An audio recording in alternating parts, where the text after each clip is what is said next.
Conexão Profissional, na CBN Recife. Conexão Profissional, parceria entre a Agilis RH, a Rede Globo Nordeste e CBN Recife. Assunto a ser discutido hoje, desafios da segunda atividade profissional. Vamos falar a respeito desse assunto com a sócia da Agilis RH, Carolina Holanda. Carol, bom dia.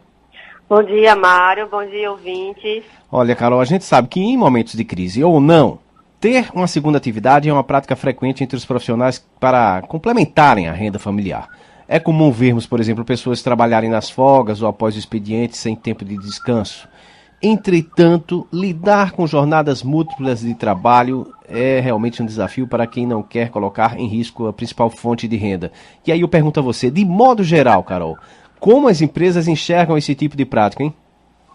Veja, algumas empresas não acham adequada essa prática, porque consideram que o profissional pode perder o foco nas suas responsabilidades principais e, mais do que isso, pode prejudicar a qualidade das atividades.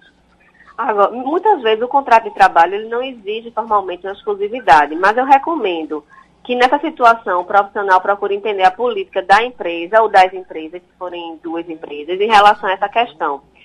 Agora, também tem empresas que não se incomodam com esse tipo de prática, lidam muito bem com isso, mas desde que o profissional cumpra com suas responsabilidades, com seu horário de trabalho, que entregue o seu trabalho com muita qualidade.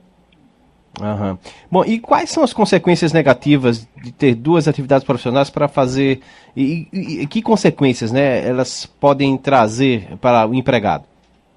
Mário, é importante, antes de responder, deixar claro que há profissionais que conseguem, sim, administrar as atividades sem problemas. Agora, quando não conseguem, pode sim ter consequências negativas e algumas dificuldades, como administrar o tempo entre as duas atividades e até com a vida pessoal. Muitas vezes não se consegue preservar o espaço de descanso, as horas de descanso. E todo mundo sabe que sem descanso adequado, você prejudica a saúde física, a saúde mental.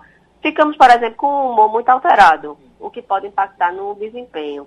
Outra questão que já não é mais pessoal, levantada pelas empresas, principalmente no caso de atividades complementares, é de uma possível confusão no mercado, já que a gente sabe que o profissional ele leva como sobrenome o nome da empresa. Então, tem algumas empresas que têm essa restrição para evitar essa confusão. Uhum. E como o profissional deve agir para evitar problemas nessas duas atividades? Primeiro, eu recomendo deixar a situação muito alinhada com as empresas envolvidas. Mesmo que o contrato, como eu falei, não exija exclusividade, é importante conversar, explicar a situação, falar como é que vai resolver, qual o tempo que vai dedicar para cada empresa. E outro ponto é ficar sempre atento para que uma atividade não invada a outra, não prejudique a outra. Cuidar para realizar suas funções com padrão pactuado, fazer as entregas combinadas é essencial para se ter sucesso. E, por fim, preservar o espaço para descanso e para as atividades de lazer com a família, com os amigos. A gente não pode perder isso de vista. Claro. Carol, muito obrigado então pelas suas informações. De nada e um bom dia a todos. Bom dia, conversamos com a sócia da Agilis RH, Carolina Holanda, sobre os desafios da segunda atividade profissional no Conexão Profissional de hoje. Lembramos que você pode mandar sugestões de pauta para o conexãoprofissional@agilis.com.br. E se você acompanha os temas tratados aqui no quadro, pode acompanhar, deve até acompanhar o blog conexãoprofissional.com.br.